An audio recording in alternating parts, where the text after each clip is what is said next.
तर hello friend सगळ्यांना रामकृष्ण हरी. तर आम्ही आषाढी वारीसाठी फायनली पंढरपूरमध्ये पोहोचलो आणि पंढरपूरमध्ये पोहोचल्यानंतर रोड थोडासा रिकामा दिसल्यामुळे आम्ही देखील खुश झालो की आता आम्ही लवकरात लवकर पंढरपूरमध्ये पोहोचणारच होतो. तर आम्ही इथं गाड्या लावण्याची पार्किंगची जागा पाहत होतो आणि आम्ही फायनली जागा पाहण्यासाठी निघालो होतो. आणि अखेर आम्हाला ती जागा भेटली आणि आम्ही सर्व मित्र कंपनीने आमच्या गाड्या त्या ठिकाणी पार्किंग केल्या आणि आता आम्ही पांडुरंगाच्या दर्शनासाठी ह्या रस्त्यानं पायी चालत जाणार आहे. आणि आम्हाला एकच ध्यास आहे की किती होऊ ये रे जाऱ्या, किती होऊ दे तर असं, उभ्या जन्मात विठ्ठला वारी चुकायची नाही. असं आम्ही भरपूर वेळा वारीला आलो मित्रांनो, परंतु आम्ही सर्व मित्र कंपनी मिळून आम्ही हे तिसरी वारी करतोय आणि ही वारी देखील आमची खूप छान आणि खूप सुंदर आहे होते. आणि आम्ही हे वारीचा जो हुबेहूब होता होईल तेवढा आनंद घेण्याचा प्रयत्न करतोय. कारण पांडुरंगाला भेटण्याची जी ओढ असते, प्रत्येक वारकऱ्यामध्ये उत्साह असतो, तो उत्साह देखील आमच्यामध्ये खूप भरला आहे. जे वारकरी आपल्या माऊलींच्या पालख्या सोबत ह्या पंढरपूरमध्ये दाखल झालेले आहेत, त्या पालख्या देखील आपल्या पंढरपूरमध्ये आलेल्या आहेत. मग ते आपले गजानन महाराज असतील, आपले ज्ञानेश्वर महाराज असतील, आपले तुकाराम महाराज असतील, या सर्वांच्या पालख्या देखील आपल्या ह्या पंढरपूरमध्ये दाखल झालेल्या आहेत मित्रांनो. ह्या वारकऱ्यांमध्ये प्रत्येकामध्ये एक उत्साह असतो आणि एक आनंद असतो की आपल्या ह्या सावळ्या विठुरायाचं आपण दर्शन कधी घेणार आणि आपल्याला ह्या रांगेमध्ये हे दर्शन कधी भेटणार, हीच उत्सुकता घेऊन प्रत्येक माझा वारकरी लाखो किलोमीटरचं अंतर पायी पार करून हा माझा वारकरी ह्या पंढरपूरच्या दिशेने प्रस्थान करतो.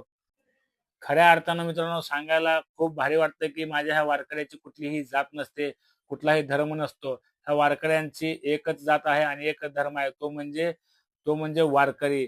आणि म्हणूनच ही वारी युगेनायुगे ही वारी चालू आहे आणि ही वारी चालू राहणार. कारण हा वारकरी आपल्या मनोभावे आपल्या विठ्ठलाचे असेल, आपल्या माऊलीचे जे आपल्या श्रद्धा त्यांच्या मनामध्ये आहे, त्या श्रद्धेने हा वारकरी ह्या पंढरपूरच्या दिशेने येतो. सांगायला खूप भारी वाटतं मित्रांनो, हा वारकरी आपलं परिवार आणि आपलं घरदार, आपली लेकरं सोडून ह्या पांडुरंगाकडे येतो आणि आपल्या पांडुरंगाकडे हा वारकरी येतो, परंतु आपल्या स्वतःसाठी हा वारकरी पांडुरंगाकडे कधीही काही मागत नाही. त्यामुळे हा पांडुरंगाचं दर्शनाची जी आस असते ह्या वारकऱ्यांमध्ये, ते खूप छान आणि खूप भारी उत्साह ह्या वारीमध्ये आपल्याला पाहायला मिळतो मित्रांनो. ते पाहून मनामनात असं वाटतं की जिथं तिथं रूप तुझं दिसू लागलं, जिथं तिथं रूप तुझं दिसू लागलं, देवा तुझ्या नावाचं र याड लागलं, देवा तुझ्या नावाचं र याड लागलं, चंद्र सूर्य डोळ तुझं, आबाळ हे भाळ तुझं, झुळू झुळू पाणी जणू खोळू खोळू चाळ तुझं, तुझ्या विना संसार हा कडू झाड सारा, नाव तुझं घेतलं न गोड लागलं, देवा तुझ्या नावाचं र याड लागलं, देवा तुझ्या नावाचं र याड लागलं. जसं जसं आम्ही ह्या नवीन पुलावरती आलो आणि जसं जसं चंद्रभागा जवळ येते, तसं तसं आमच्या डोळ्याचं पारणं फेडण्यासारखं दृश्य आम्हाला पाहायला मिळलं आणि ते पाहून खरंच मन तृप्त झालं. आम्ही ह्या पुलावरती आल्यानंतर फोटो आणि व्हिडिओ शूट करण्याचा आनंद देखील तेवढाच घेतला. आणि हे खालचं जे दृश्य होतं, नदीकाठी जे आपले वारकरी ह्या खालच्या पुलावरून ज्या आपल्या चंद्रभागेकडे चालले होते, ते दृश्य तर पाहून डोळ्याचं पारणं फिटलं मित्रांनो.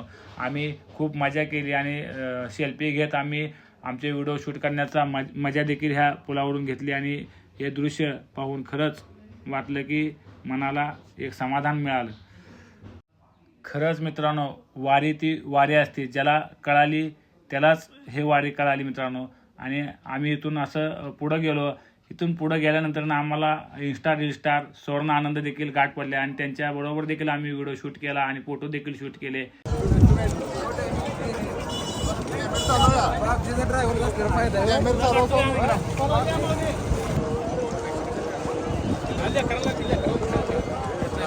मिळून फोटो करतो मी.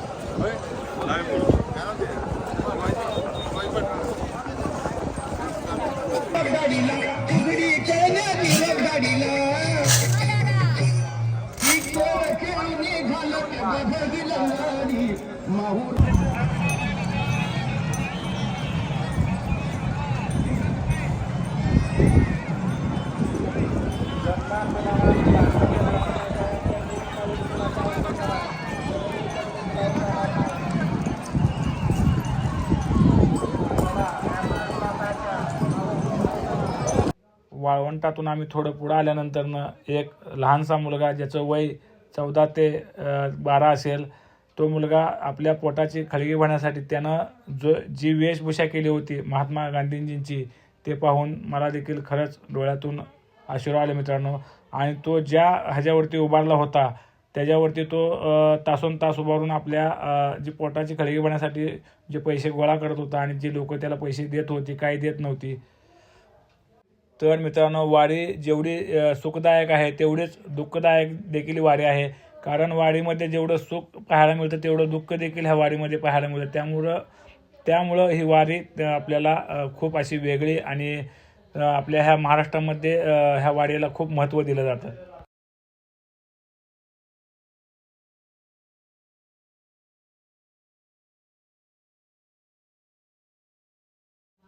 आम्ही पंढरपूरमध्ये दाखल झाल्यानंतर श्री संत मुक्ताईची पालखी देखील आम्हाला तिथं रथ गाठ पडला आणि आम्ही त्या पालखीचं पादुकाचं देखील तिथं दर्शन घेतलं आणि खूप अशी गर्दी होती. त्या गर्दीतून आम्ही दर्शन घेण्याचा प्रयत्न केला आणि दर्शन देखील आम्ही घेतलं. कारण मित्रांनो, ही पालखी खूप लांबून आपल्या विठुरायाच्या पंढरपुरामध्ये दाखल झाली होती आणि ही जी सजावट होती ती एवढी मस्त केली होती की खरंच पाहण्यासारखं दृश्य आम्हाला ते एकदम खूप छान वाटलं.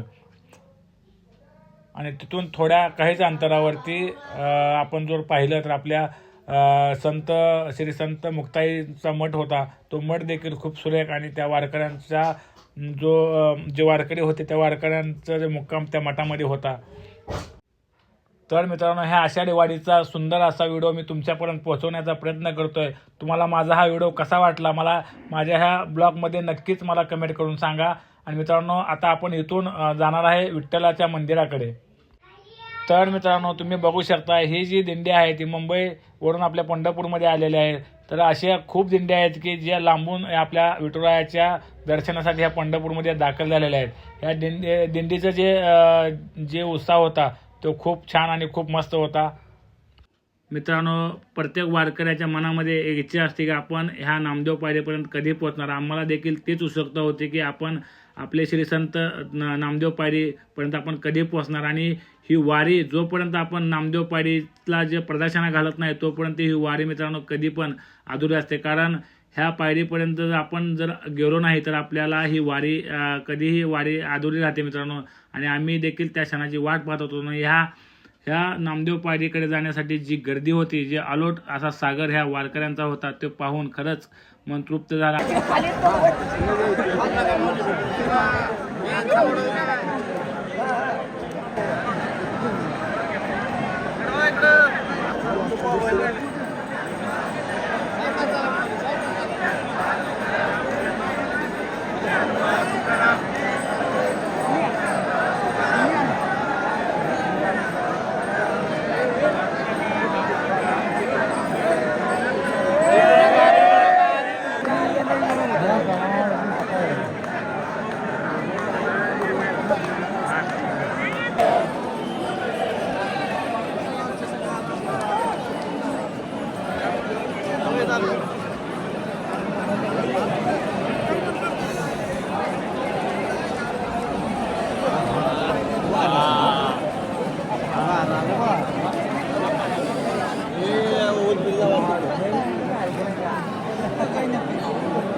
रामकृष्ण हरी माऊली.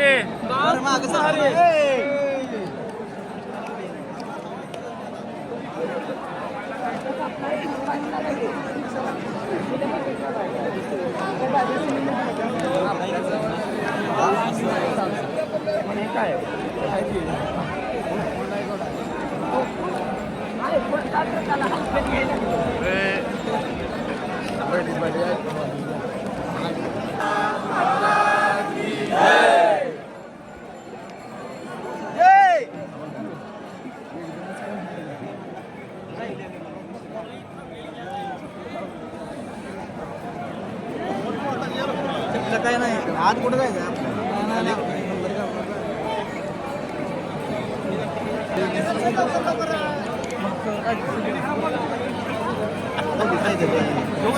मागं चालेल.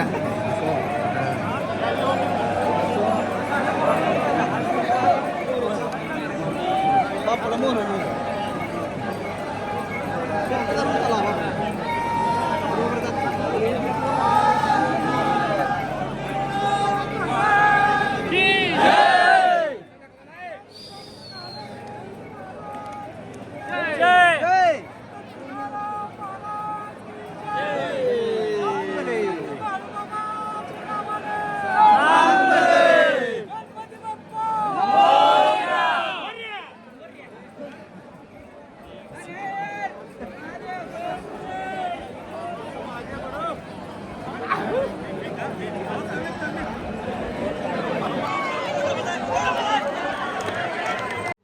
तर मित्रांनो, ह्या आषाढी वारीमधील काय काय छान छान जे क्षण आहेत मी तुमच्यापर्यंत माझ्या मोबाईलमध्ये कॅप्चर करून तुमच्यापर्यंत पोहोचवण्याचा प्रयत्न केला आहे. तर मित्रांनो, तुम्हाला हा माझा ब्लॉग कसा वाटला, हे आषाढी वारीचा जो ब्लॉग आहे तो कशा पद्धतीचा होता हे मला कमेंट करून नक्कीच सांगा. तर मित्रांनो, असे नवीन नवीन ब्लॉग पाहण्यासाठी माझ्या चॅनलला देखील नक्कीच सबस्क्राईब करायला विसरू नका. माझ्या चॅनलचं नाव आहे भारत मान 41. तर मित्रांनो, असे नवीन नवीन ब्लॉग पाहण्यासाठी भेटूया पुढच्या व्हिडिओमध्ये. चला तर मित्रांनो, बाय. सगळ्यांना रामकृष्ण हरी माऊली. आपल्या विठुरायाच्या ह्या पंढरपूरमध्ये आपण ज्या पद्धतीने ही वारीचं दर्शन घेतलं ते खूप छान आणि खूप सुरेख होतं. तर मित्रांनो, नक्की भेटूया पुढच्या व्हिडिओमध्ये.